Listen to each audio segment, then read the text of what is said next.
All right, folks, welcome to Nino's Corner.tv. I am with Juan O Savin. Juan, give us some updates. What's going on? Gosh, where to start? I want to talk about Tina, but first, before we get there, let's talk about the silver situation. I've told your listeners numerous times that this is going to get wild, and it's come up right. I had somebody last night calls me from Indonesia. Well, you think I should buy on the pullback? How far do you think it's going to pull back? I said, what are you talking about? The pullback. What, you're going to pull back to 13 when I first told people to buy? And that's why I'm gonna just use that for this right here, Juanito. Little segue as we wrap up 2025. One thing's clear: uncertainty isn't temporary. It's the world we live in now. Waiting for things to go back to normal isn't the plan. It's a gamble.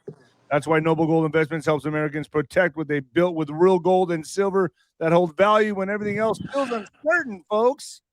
So this holiday season, remember, the best gift you can give your family isn't under the tree. It's peace of mind. Visit noblegoldinvestments.com and get your free wealth protection kit today. Noble Gold Investments. Get silver and gold there, folks.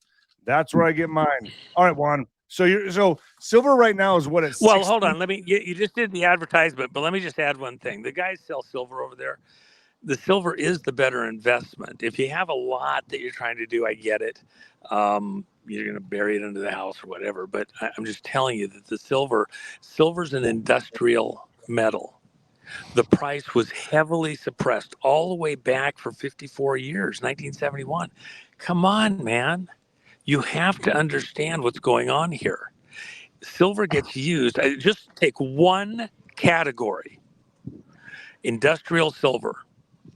All these server farms, all the AI, it doesn't just take ounces, it takes tons of silver for just one server farm. Okay, it's because solar, all those electrical connections. It's absolutely astonishing how much silver has to be used that way. That's why China says that January 1st they're no longer exporting silver. Okay, the U.S. we have high tariffs everywhere, so you got to do a domestic production of silver. We're a couple of years, several years from actually any of the mine companies deciding to jump into silver. And I talked to one of the larger mining groups in the country yesterday, and they were saying till silver hits over 200. They're not going to get snookered. They're not going to do anything. Not going in there and doing silver. I says, okay, so you're not worried about, except for incidental silver that shows up in your other mining. You're not going to target silver. No. And they have areas of their mine stuff that they could, but it takes huge dollar investments to then go ahead and begin to jump that up. Trump has already indicated that he's going to move silver onto the listed restricted metals, the same as titanium and other things. Even with silver, I told everybody in your audience, I expected silver to go to somewhere around 70 as the next kind of hover point, and it won't probably be there that long. Okay, well, here we are. We're at 66. And is it 66 already? Yeah, fuck. Jeez. It went up, peaked it, and then it came down just $1 or so. But those jumps up. Nino, last week when we were talking, silver was in the low 50s. It was at 53. Yeah, so come on, man. And the week before that, it was in the high 40s. It's so I'm telling you, because the pressure is so intense. The tariff stuff. Silver gets tariffed coming in. And so what are you going to push, domestic silver or foreign silver? And coming from other places, they want to work a deal with us. They'll probably get some deals in some of that silver. But the other thing is this, with industry, part of the whole reason for the tariffs is to return jobs and businesses back to America, including the manufacture of chips, including, in monstrous industrial scale, and all the electrical and like that China's been kyping and doing from over there. As we move that back home, the demand for industrial silver is going to go up radically. Last week, I was talking with the folks on the industrial side. Industrial silver, in other words, not silver that's going into the minting and like that. So they're buying huge quantities of silver that is in the last stage before you actually refine it down. So this material is unrefined to get it at a cheaper price, and they've been just storing it, dump truck loads at a time, train car loads at a time, right? And their attitude is that they expect silver for industrial purposes somewhere around 280. That at 280, the businesses still make money on silver, enough to make it worth the while for the mining side, and enough. It's still a low enough price compared to the products they produce that the silver will bump up the cost of those products, but only, a percentage or two, 4, 5, 10%, something that's digestible by the end buyers. But that from an industrial standpoint, and these are people that advise people in the Trump administration. So they're looking at silver somewhere in the 280 range. That's 4 times what I told you it was going to peak out at for this current surge and stall out for a little bit at around 70. Now, the pressure's on as we get closer to the end of the month. And after we get to the first of the year, even things like these guys buying the pre-refined materials that haven't been purified enough, that pressure is going to continue to mount radically all through next year. I expect a steady march. Too late to buy. People should be buying silver and gold right now, mainly silver. Well, even at these prices, this is going to look pretty, cheap. I mean, I had people, gosh, it's almost 17 now. I mean, do you think it's going to go to 20? Yes. Of course, I'm just telling you, and you can't compare the silver gold ratio. Gold has hardly moved up there between 39 and 42. It's only a few percent right now. Silver, 42, 22 or something like that right now. And silver as a percentage has gone up, 20%, while gold's gone up 2%, something like that. So it's a huge difference. Silver has industrial application. It's also kind of the poor man's gold. Average person can trade in silver. The currency stuff with silver coin versus gold coin. You need it if you're going to go to, let's say, silver certificates over at Treasury with the switch out of Federal Reserve dollars into Treasury certificates that I've described to your audience before. And that's going to take some time, and it will come about as we switch our payment method. Currently, what happens if you want to buy $1 billion, ship for the Navy or something, program, whatever, Congress authorizes the program, the Senate authorizes the money to be spent, the Treasury then authorizes a Treasury bond for whatever it is, $1 billion at whatever the going interest rate is, let's say 5%. Who buys that bond? The Federal Reserve does. The Federal Reserve, a private international banking cartel, private bankers. And they print our money illegally, by the way, unconstitutionally, but because you had a crooked Congress back in 1913 passed this Federal Reserve Act. That's going to get flipped on its ear, kicked in the teeth, flushed down the drain, thank God, as space. All right. One, I thought you said at one point, though, that Jerome Powell was going to step down. Unfortunately. So anyway, I thought you said that Jerome Powell was getting ready to step down, though, very soon. There's a war in there, and I think I came back and told your people that there was a bit of a fight in there, whether or not that was going to happen. So I put it as a question mark, but that there was scuttlebutt there in DC that was going to happen. I said I wasn't totally sold on the idea, but that's what the scuttlebutt was going on in Washington DC, and it didn't happen. That's why I said it was scuttlebutt. If you go back and listen to that broadcast, I was pretty clear. This is scuttlebutt. I don't know how, he said he's going to step down in May, but the pressure's on. There's a war for real war taking place between Treasury and Federal Reserve, a private banking organization. But let me finish this one thought. So over to the Federal Reserve, they then authorized the printing of Federal Reserve notes to fund a Treasury bond. In other words, our government, instead of minting its own money and putting it out there and paying for stuff itself, goes to a private banker group, and then they print money. Now, in this case, they don't print $1 billion in paper money. It's dots and tittles on a computer screen. And then we owe the Federal Reserve, this private banker group, interest on the bond that the Treasury issued that they bought.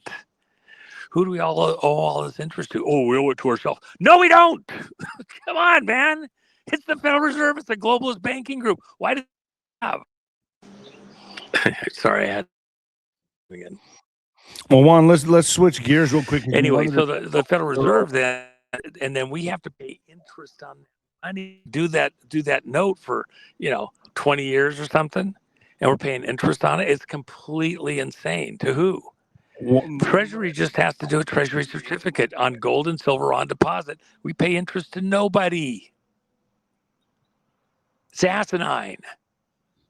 Okay, and that's what we're going to switch out of. That's what Trump is getting ready to do. And what's he got to back the Treasury certificates with? Real gold and real silver.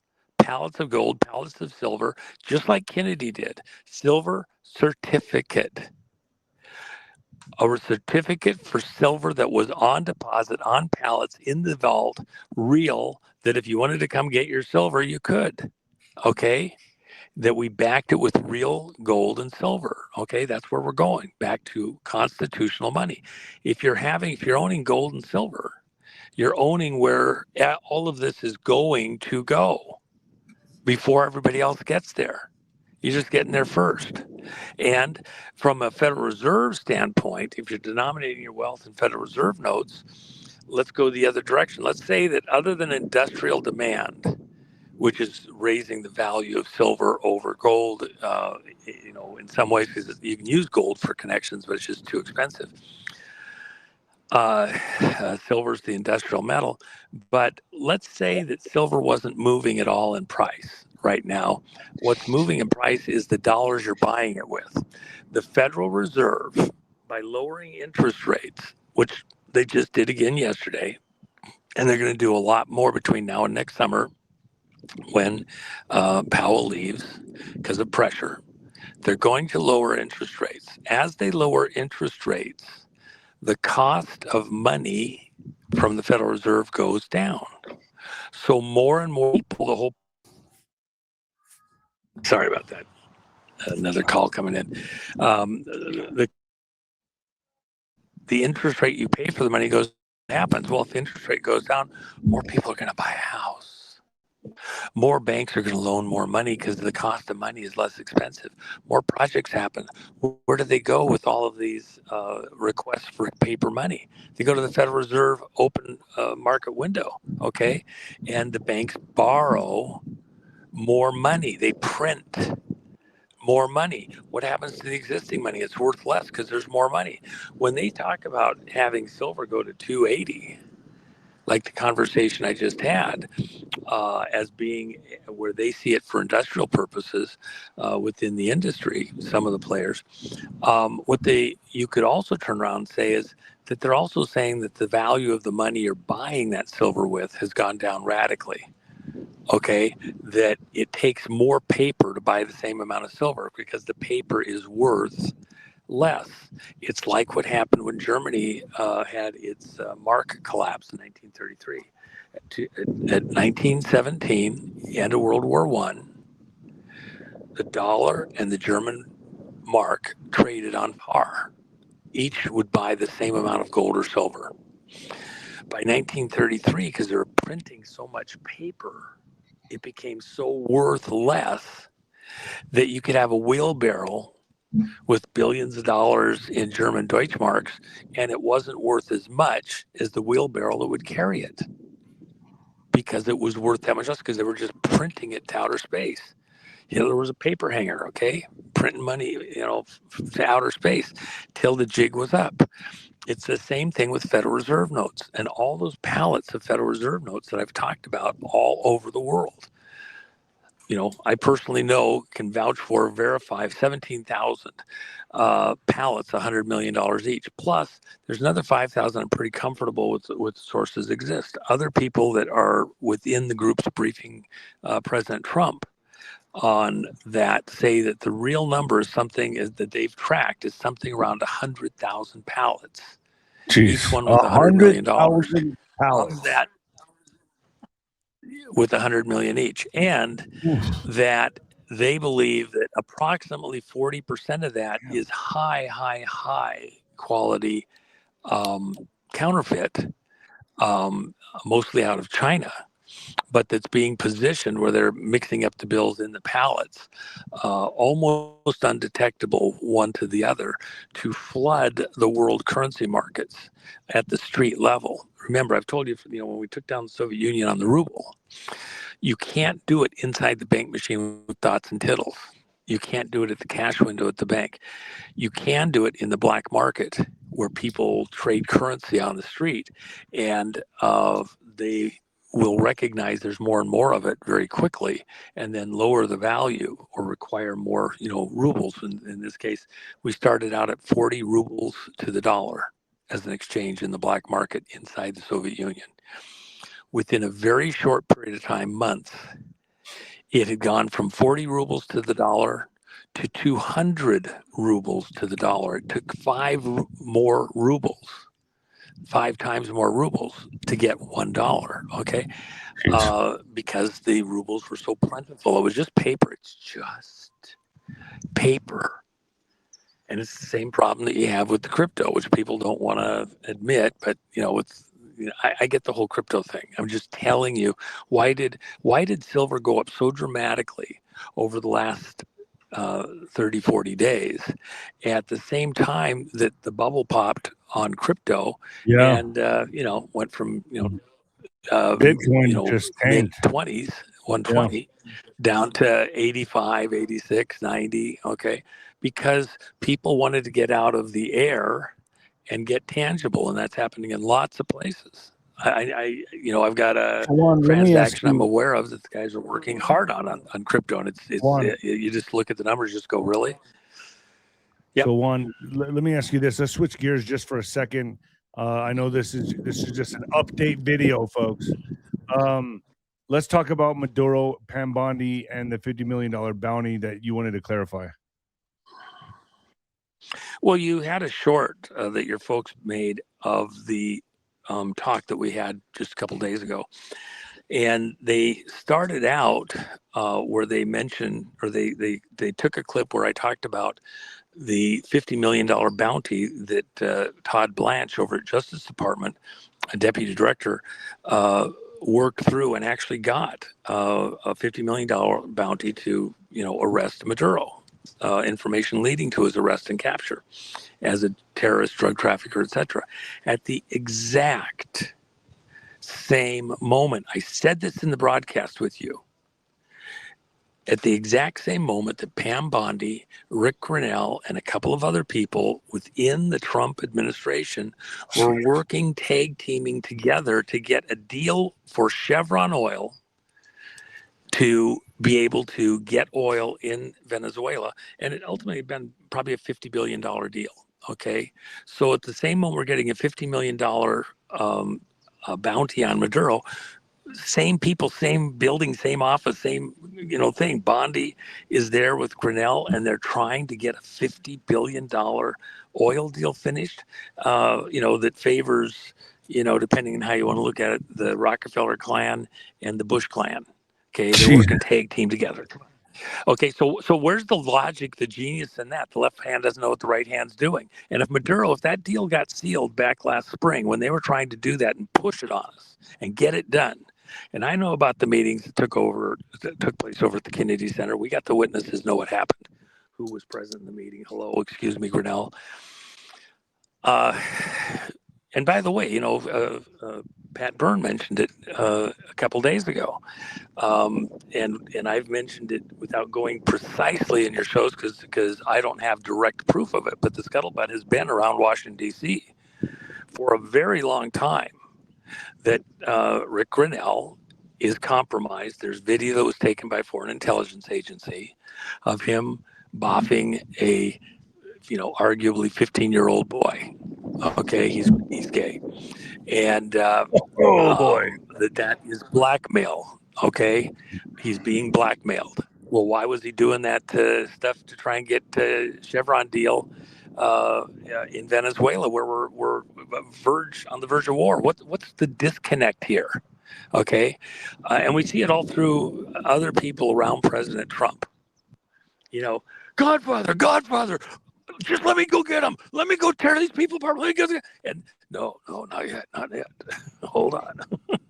And we're looking at Trump going, why are you letting all this bullshit happen with people around you? What? He got his ass handed to him on a plate today up in Indiana. With the House stuff there. And there's other things where it's just like, oh my God, please. But now I ask everybody, take a deep breath. Exactly as I told you, there is a day of reckoning coming. In fact, I'll even tell you what I think the date is. This is total conjecture. Somebody asked him something in a setting the other day, in a military setting. Trump said, how many people do you think know what I'm going to tell you here today? And they're all trying to guess. And he jumps back in. You don't have to guess. 0, 1, me. Nobody else. The only person who knows what I'm going to tell you today is me. Nobody's telling me what to tell you, okay? And I haven't told anybody what I'm going to say right now. What Trump's going to do precisely on the timing is not being telegraphed far and wide. But I believe, here's my guess, I think the date that he's going to do the election emergency executive national emergency order concerning elections, I think it's going to be about the 21st or 22nd of December. Why? Dark to light. Ooh, it's around the corner. Because it is the hinge moment in all things Trump. His entire life, everything up to this point and everything after, the most important thing that he will do, not just for America, but for the entire planet, is force honest elections, hand count, paper ballot, counted where cast, 1 day vote, no machines anywhere to be seen, not a one. Clean voter rolls. Everybody has to re-register. That's just in a few days, Juanito. Well, when he announces that national emergency concerning elections, and then follows that probably a couple days later with the national executive order concerning how the elections are handled. Similar to what he did at the beginning of this, he had on March 13th, 2020, he declared a national emergency. Really, then 2 days later, he goes out to Cheyenne Mountain, closes the mountain up out of an abundance of caution, because we may already have been attacked and not realize it yet. We may already be at war. We know that we were attacked, and the decisive date amongst all the other dates that are in there is the 20th America. And then once he does what he's going to do, helping America get itself under control, turns around and we help the rest of the world, because the people that we have here in the U.S. who are part of this have said that they were flipped or whatever in 71 countries around the world, plus the United States. Okay, well, we'll see what happens in court. We'll see what happens in the testimony. We'll see what happens at 𝗫𝗼. We'll see what happens at the other places. Let's find out if it's true. But the president believes it's true, and he's about to issue an emergency declaration, national emergency, and everything else will hinge on that moment. Everything else in the remainder of his time in public office hinges around that. The metals are tied into it. That's the second thing, because we're going to switch from Federal Reserve to Treasury. Honest money, honest elections, honest money. That's the two most important things. Okay? That works. Okay. Juanito, thank you for joining me. I want everyone to go to 𝗀𝗏𝗏𝗏𝗏mac.com, 𝗀𝗏𝗏𝗏𝗏mac.com. What do you got going on over there right now, Juanito? Well, you know, the 2020 or the Megador jackets, I'm going to sign a couple of them here. I'm racing back to the mainland here in a few hours. I've got meetings in DC that I've got to get to. And so I've only got a few hours left to enjoy the sunshine. And then, so there's a handful of jackets. I'm going to sign a few over to Jennifer Mack's site. And there's something coming that's going to be kind of fun at Mar-a-Lago, kind of private, that I think people are going to want their jackets because of that. But the other thing is this, you know, the silver, I'm going to have to jump the prices again. Jen's site, we haven't done it yet. We'll probably do it later on tonight or first thing in the morning. And same over at allpatriots.gumroad.com. And the reason is because, you know, I've purchased silver, you know, a month or two in advance, and it has to go through the minting process, etc. And so I'm kind of passing the savings along from when we actually purchased it and got it in. I think we have another 2 orders coming in this week, and we'll have, I hope, 2 more orders for the end of the year. Although I just talked to the mint and they says, "Gosh, that's so tight," but we'll see. On the Watch the Water coin and the Gitmo coin, and so. You know, why the Gitmo coin? Because shit's about to happen. Also, you're going to get a be great price, believe me. You know, you're going to be the general in the general's tent. The 26th is still good, right? Oh yeah, and you'll have some fun with where I'm at. Then we'll find a nice are you spot for sure going to be in that location? I haven't said nothing, but you will be in that location. No. That there's I'll just say generically, I'll be in South America, and boom, baby. We'll all right, so you'll be there. Things happen. Yeah, I have several stops. I don't have just one. So all right, so folks, we'll see where I am that exact day. So. You're gonna want to go to the general's tent. All 50% off right now. Annuals at ninoscorner.tv. Get over there and get to the jennifermack.com. Juan, thank you so much for joining me. Yeah, by the way, prayers for Tina. Let's just say a quick prayer. Father God, give Tina strength, resilience, shore her up internally, emotionally, mentally, physically, in this time as help. The rescue is on its way. And help us to bring her back to total full health as she continues her work in you know, new environs according to your will. We thank you for her, ask you to bless her and be with her in Jesus' name. Make it so. Amen. And let me just add this real quick. We have to keep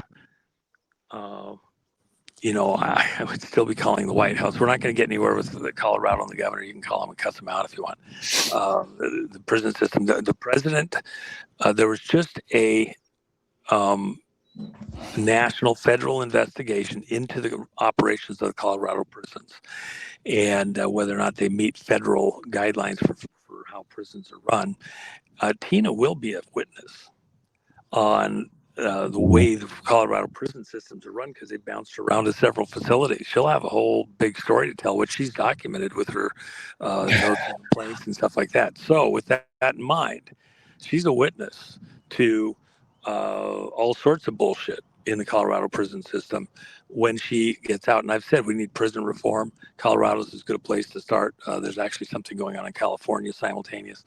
But she's in a precarious situation health-wise, and we need to get her out intact with time to heal up. So prayers for Tina. Stay on it. Thank you, Juanito. Stay with me, Juan, just for a second. All right. Thanks, bro.